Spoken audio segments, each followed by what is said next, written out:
So today is Saturday, September the 17th, 3:50 in the afternoon. This is Dwight from Forest Glory 700. The reason we're here is the Muslim community has decided to have an appreciation rally for the school board for supporting Muslim students to pray in schools on Friday. I'm here with Banerjee of the Canadian Hindu Advocacy Group. And Mr. Banerjee, what's your thoughts on today's events? Well, I mean, it just shows what's going on. The other side, the Islamists over there, they had an event, and you notice that, half the people they bring are little children. This is actually quite despicable, because what's happening in the school is little children are having imams preach to them within a secular school system. They're going from an organization, trained by an organization called the Islamic Society of Toronto, which is connected to, has co-signed petitions asking for leniency for convicted terrorists, fundamentalist Muslim organizations.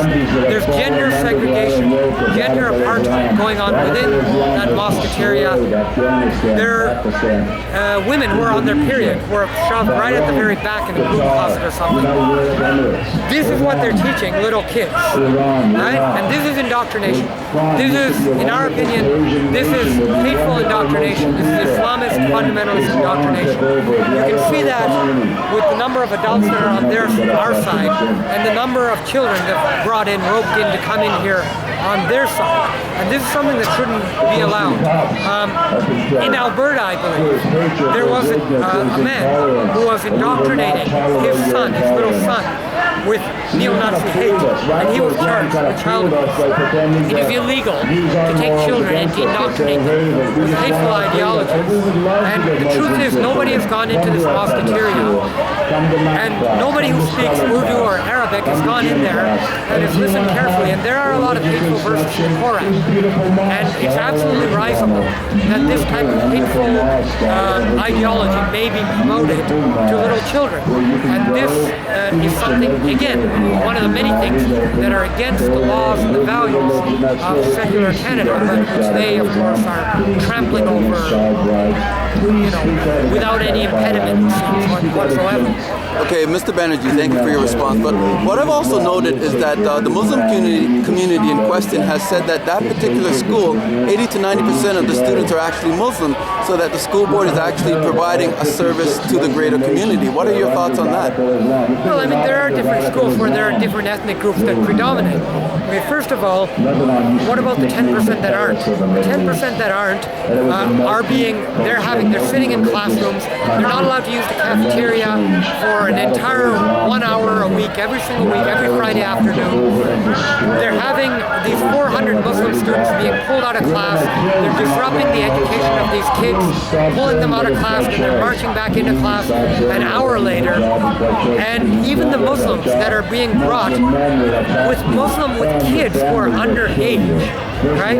If your parents tell you, or an imam or an elder asks you to go pray, you go pray. You don't have much of a choice.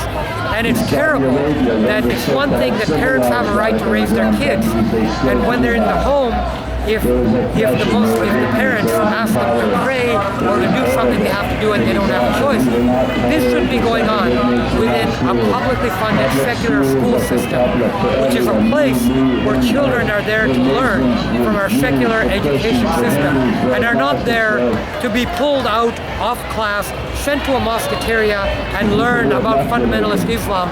These kids get enough of that in their mosque and at home, presumably. And, it's absolutely risible that it's being now done within an area, within a secular school that's supposed to be a safe zone for them. Would you say that the TDSB has the right to do what they're doing at this particular school, like legally speaking? You know what? I'm not a lawyer. I don't know the legalities of it. What I do know is that it is tearing apart the secular fabric of our society. It is also violating the gender equity laws that we have in our country. The TDSB say they cannot control gender discrimination that goes on, within prayers. But it's a circular argument. The prayers are taking place within the TDSB facility, so it comes very much under the purview of public and secular society. So I don't know about the legality of the situation, but I think they're violating the secular nature of our society. They're violating the gender equity regulations and laws that we have. Thank you. What would you say to those that are watching this video and are in agreement with what you're saying? What can they do to further support the cause? Good question. We're going to do a lot more. This isn't the last.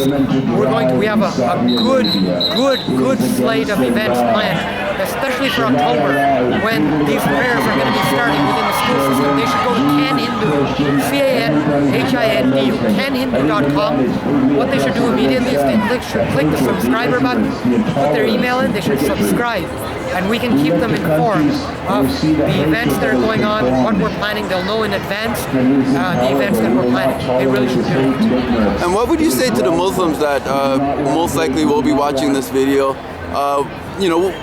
They might think, well, wait a minute, you're discriminating, you're being hateful. What are your comments to them directly? Yeah, well, when they think that, they're brainwashed. They're brainwashed by Islamic fundamentalists and those crazy imams when they think that. We are actually the best friends of Muslims. We are the best friends of Muslims because what we're asking Muslims to do is to abandon the fundamentalist Islam imams, abandon the hateful ideologies that are being preached to them.